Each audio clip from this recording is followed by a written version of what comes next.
But the family is something that's very important. It's ingrained in our Christian heritage.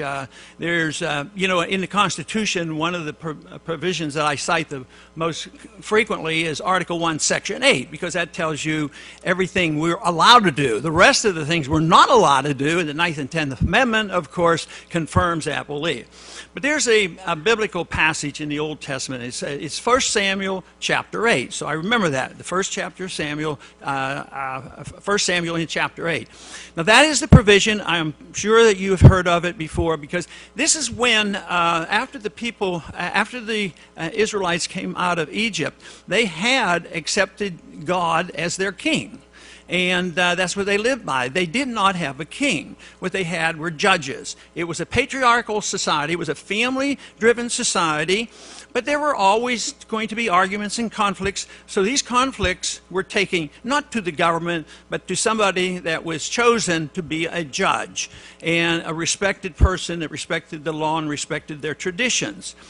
But a time came, there was always temptation, even as the Israelites were leaving Egypt, that there was the temptation to drift away from the belief in God.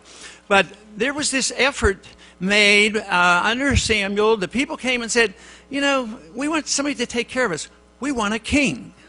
And Samuel strongly objected to it. He explained to him, you do not want a king. That will substitute for God. And he said, and he predicts in this, you need to read that chapter because he predicts what happens if you have a king.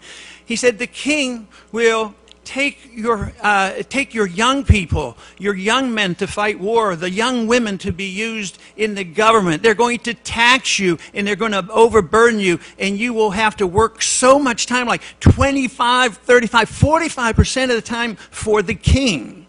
And I got to thinking, you know, it was astute wisdom and astute advice, but isn't that essentially what we have done today? I don't think we need a king, and we don't need Washington to act as if they're the king in this country.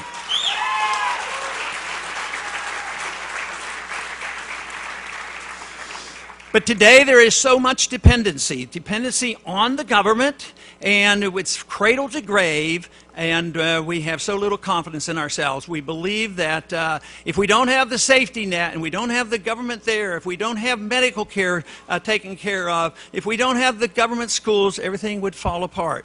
We have, as a people, lost our confidence and understanding of what true liberty is all about and where it comes from. And it doesn't come from our king. It doesn't come from our government. Our liberties come from our Creator. That's where our life and liberty comes from.